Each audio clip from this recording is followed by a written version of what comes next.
아프리카 돼지열병이 첫 발생한 이후 안보 관광이 전면 중단된 철원 관광 산업이 큰 타격을 받고 있습니다. 상인들도 힘겨운 하루하루를 보내고 있습니다. 방역 당국의 추석 귀성 자제 요청에도 불구하고 국내 각 관광지마다 연휴 인파가 몰릴 것으로 예상돼 방역에 비상이 걸렸습니다. 코로나19로 수출 기업의 해외 시장 진출이 사실상 중단되자 온라인을 통한 비대면 수출 상담회가 열렸습니다. 강원도의 미래 발전 전략을 모색하는 토론회가 열렸습니다. 강원도를 평화 수도로 지정하는 방안이 추진되고 있습니다. 시청자 여러분 안녕하십니까? 지난해 9월 국내에서 처음으로 파주에서 아프리카 돼지열병이 발생했습니다. 그 이후 철원과 파주, 고성까지 접경지 안보관광이 전면 중단됐는데요. 1년이 지난 지금도 안보관광이 막혀 있어 철원 관광산업이 큰 타격을 받고 있습니다. 김상훈 기자가 취재했습니다. 지난해 9월 17일 접경지 부근인 경기도 파주의 한 돼지 농장에서 아프리카 돼지열병이 발생했습니다. 곧바로 가축질병 위기경보가 심각 단계로 격상돼 철원 안보관광과 생태관광, 평화의 길까지 잠정 중단됐습니다. 비무장지대에 위치한 제2땅굴과 평화전망대, 월정리역, 승리전망대 등 철원의 주요 관광지가 모두 막힌 겁니다. 그렇게 오늘로 딱 1년이 지났습니다. 안보관광의 출발지인 고석정에는 1년째 전세버스 행렬을 찾아볼 수가 없습니다. 관광객들이 상당히 많았거든요. 주말에는 주차장에 차를 댈 수 없을 정도로 버스도 많았는데 지금 손님들 찾아볼 수 없을 정도로. 1년에 8만여 명에 달하던 안보 관광객은 올해 단 한 명도 없었고 한 달에 최대 6천만 원까지 늘어났던 철원군의 안보 관광 수익도 1년째 0원입니다. 단체 관광객이 사라지자 고석정 인근 식당은 텅 비었습니다. 거기에 코로나19까지 겹쳐 상인들은 말 그대로 개점 휴업, 포기 상태입니다. 그렇다고 이렇게 상가문을 닫을 수도 없고, 응? 진짜 장사도 안 되지만 금전적으로나 마음적으로나 다들 그냥 화병이 생기는 거죠. 다행히 철원에는 최근 한 달간 멧돼지에서 아프리카 돼지열병이 발생하지 않고 있는 상황. 철원군은 중앙부처에 안보관광 재개를 꾸준히 요청했고 오늘 농림축산식품부에서 바이러스 시료 채취를 위한 실사를 나왔습니다. 안보관광 지역에서 돼지열병이 발생된 사례가 없기 때문에 아마 검사 결과가 잘 나와서 안보관광이 재개될 거라고 지금 예측하고 있습니다. 경기도 파주의 DMZ 관광도 다음 주부터 재개될 예정이어서 철원의 안보관광 재개에도 관심이 쏠리고 있습니다. MBC 뉴스 김상훈입니다. 방역당국이 추석 귀성 자제를 요청하는 가운데 관광지마다 인파가 몰릴 것으로 예상돼 방역에 비상이 걸렸습니다. 특히 단풍철까지 겹친 설악권 등 동해안 일대 예약률은 예년 수준을 회복하고 있고 리조트와 호텔은 추석 연휴 기간 예약을 잡기 어려워 대기자가 줄을 잇고 있습니다. 수도권과 가까운 춘천 등 도내 골프장도 예약이 다 차는 등 호황을 맞은 모습입니다. 강원도는 연휴 기간 감염 확산을 막기 위해 사회적 거리 두기 2단계에 준하는 조치로 방역을 강화할 계획입니다. 코로나19가 장기화되면서 수출 기업의 해외 시장 진출이 사실상 중단된 가운데 온라인을 통한 비대면 수출 상담회가 열려 관심을 끌고 있습니다. 박민기 기자의 보도입니다. 춘천 거두 농공단지를 기반으로 K-뷰티 산업에 진출한 모 화장품 회사.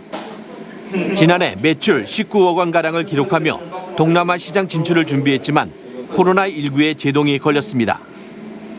꾸준한 기술 연구를 통해 개발한 여성용 기초 화장품과 마스크팩을 해외 시장에 선보일 기회마저 가로막힌 상황. 올해 처음으로 올 초에 수출을 했고 그걸 기반으로 해가지고 동남아 시장을 가려고 했는데 완전히 막혀버린 거죠. 바이어를 만날 기회조차 없는. 수치상으로는 춘천 지역 55개 바이오 기업의 올 8월까지 수출 금액은 1,026억 원으로 지난해 같은 기간 734억 원보다 40%가량 늘어났습니다. 하지만 코로나19 진단키트나 방역과 관련된 일부 선도 기업을 제외한 화장품과 식품 등 대부분의 기업들은 고전을 면치 못하고 있습니다. 이러한 문제를 해결하기 위해 비대면이지만 베트남 바이오에게 직접 제품을 소개할 수 있는 기회가 마련돼 관심을 모으고 있습니다. 바디텍 매드라든지 휴젤의 수출액을 빼고 나면은 그렇게 크게 신장한 건 아니다. 그래서 이런 중소기업들, 특히 화장품이라든지 이런 중소기업들을 계속 지원을 해야만이 앞으로 성장세도 지속이 되고. 코로나19 이후 대부분 동남아 국가들이 국경을 굳게 잠궈 해외 바이오와의 접촉이 절실한 기업들은 모처럼 찾아온 기회를 놓칠 수 없습니다. 저희는 효과 있는 식품을 한의학적으로 처방을 해서 만든 일반 식품입니다. 이번 비대면 수출 상담에는 해외 바이오가 실물을 직접 확인할 수 있도록 베트남 현지에 미리 상품을 전시하는 등 비대면 상담의 한계를 최소화해 어떤 결실을 맺을지 주목됩니다. MBC 뉴스 박민기입니다. 정부가 국가 균형 발전과 행정 수도 완성을 위해 다양한 정책을 추진하고 있는 가운데 강원도의 발전 전략을 모색하는 토론회가 원주에서 열렸습니다. 평화수도 지정, 혁신도시 완성 등을 놓고 심도 있는 토론이 진행됐습니다. 권기만 기자가 취재했습니다. 전체 인구의 과반이 수도권에 몰려있고 정치, 경제, 행정까지 서울로 집중된 구조. 역대 정권들이 불균형을 바로잡기 위해 다양한 정책들을 펼쳐왔지만 수도권 집중 현상은 더 심해졌고 그 과정에서 강원도는 더욱 소외돼 왔습니다. 기본적인 인프라, 기본적인 삶의 기회들은, 삶의 질 향상을 위한 기회들은 조성해주고 추가로 강원도답게 가라고 해야지 처음부터 강원도는 강원도답게 이 말에는 많은 모순들이 내포되어 있다고 저는 생각을 합니다. 현 정권이 구상하는 국가균형 발전과 행정수도 완성 모델은 이른바 다극 분산형 국토체계입니다. 전국을 다수의 광역권으로 만들어 수도권 중심에서 여러 광역권이 수평적으로 교류하는 방식으로 바꿔야 한다는 겁니다. 강원도의 경우 북방 평화경제를 선도하는 특별광역권 평화수도로 지정하는 방안이 추진되고 있습니다. 평화수도 강원은 평화올림픽으로서 평화유산이 이미 좀 형성이 되어 있고요. 또 북방 내륙 진출을 위해서도 지정학적으로도 최적합 지역이라고 보고 있습니다. 특별법을 통해 국가 주도로 평화수도와 경제특구를 지정하고 추가 이전 대상 공공기관 가운데 통일연구원, 국방연구원 등 평화와 관련된 기관들을 강원도로 유치해야 한다는 의견도 나왔습니다. 새로운 정책도 중요하지만 혁신도시라는 국가 균형 발전의 상징을 제대로 완성시키는 게 우선이라는 지적도 나왔습니다. 추가 공공기관 이전에만 관심이 이제 주로 가 있고 현재 이 혁신도시를 어떻게 발전시켜 나갈까 하는 것들에 대해서는 조금 등한시되어 있는 건 아닌가 하는 생각이 들어서. 특히 60%에 육박하는 원주 혁신도시 상가 공실과 정주 여건 개선을 위해 추가 이전 공공기관이 빈 상가를 임대해 청사로 활용하게 하는 등의 구체적인 제안도 나왔습니다. 토론회를 마련한 더불어민주당은 전국 순회 토론회를 통해 정리된 의견을 국가 균형 발전 정책에 반영한다는 계획입니다. MBC 뉴스 권기만입니다. 최근 동해안에서 시신이 발견되는 일이 잇따르고 있습니다. 매년 해변과 해상에서 변사자가 수십 명씩 발생하고 있는데 정확한 사망 원인을 파악하는 것이 쉽지 않다고 합니다. 이훈 기자가 취재했습니다. 지난 10일 강릉 주문진항 인근 해상에서 70대 여자가 숨진 채 발견됐습니다. 입항하던 선박이 발견해 신고했고 해경이 사고 경위를 조사하고 있습니다. 앞서 지난달 18일에는 속초항 인근 해안가에서 60대 여자가 숨진 채 발견됐습니다.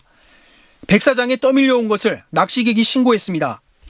이처럼 해상에서 시신이 발견되는 일이 끊이지 않고 있는데요. 강원 동해안에서는 얼마나 많은 해상 변사자가 발생할까요? 해경에 따르면 지난 2018년 44명, 2019년에는 61명의 변사자가 해상에서 발견됐고 올해 들어서도 최근까지 33명의 시신이 발견됐습니다. 이 가운데 2명은 신원이 확인되지 않았습니다. 사망의 직접적인 원인은 대부분 익사나 심정지. 하지만 어떤 이유로 물에 빠지게 됐는지를 정확히 파악하는 건 쉽지 않습니다. 수중 시신들은 숨진 이후 상당한 시간이 흘러 부패한 채 발견되는 경우가 많아 사망 시간이나 사망 장소, 사망의 정황 정보 등을 특정하기 어렵기 때문입니다. 사인이 명확한 경우에는 검시해서 유족에게 인계해드리고 있습니다. 그 외에 목격자나 CCTV 없는 경우에 부검을 통해서 사연을 밝힌 후 유족에게 인계하고 있습니다. 국정감사 자료를 보면 전국 해상 변사 사건의 64%는 해난 사고와 과실이 원인이고 16%는 사인이나 신원이 확인되지 않았습니다. 11%는 자살로 나타났고 6%는 병사가 원인이었습니다.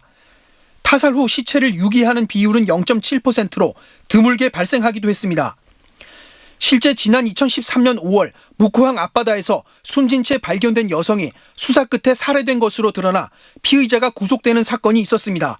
MBC 뉴스 이용입니다.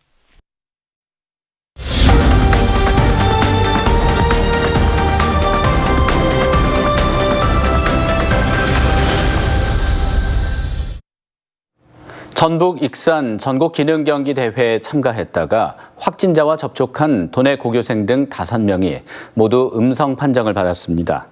강원도에 따르면 어제 전국기능경기대회 경기 도중 심사위원이 확진 판정을 받았다는 통보를 받고 춘천기계공고 학생 3명과 지도교사 2명이 검사를 받은 결과 어젯밤 모두 음성 판정을 받았습니다. 이들은 단순 접촉자로 분류돼 별도의 자가격리 없이 숙소에서 대기하다 내일 춘천에 돌아올 예정입니다. 강원도는 나흘째 신규 확진자가 발생하지 않고 있지만 추석 대이동을 앞두고 고향 방문 자제 등 방역 수칙을 지켜줄 것을 당부하고 있습니다. 의암호 선박사고로 숨지거나 실종된 춘천시 소속 기간제 근로자에 대한 합동 연결식이 일요일인 오는 20일 진행됩니다. 춘천시는 마지막 실종자 가족이 실종 중단을 요청함에 따라 실종자 A씨의 장례와 지난 8일 발견됐지만 장례를 미뤄온 B씨에 대한 3일장을 오늘부터 진행한다고 밝혔습니다. 또 장례의 마지막 날인 오는 20일 오전 10시에는 희생된 기간제 근로자에 대한 합동 연결식을 춘천시청 광장에서 엄수할 예정입니다. 도내 산지에서 버섯을 채취하려다 안전사고로 숨지는 사고가 잇따라 주의가 필요합니다. 오늘 오후 3시쯤 화천 산해면에서 60대 남성이 버섯을 채취하다 산 아래로 굴러떨어져 숨졌습니다. 이보다 앞선 오늘 아침에는 고성 간성읍에서 버섯을 채취하러 나간 90대 노인이 실종됐다가 8일 만에 채석장 절벽 아래에서 숨진 채 발견됐습니다. 인제 지역 자연산 송이버섯 공판 첫날 1등품 1kg이 58만 원에 입찰되는 등 지난해보다 낮은 가격대가 형성됐습니다.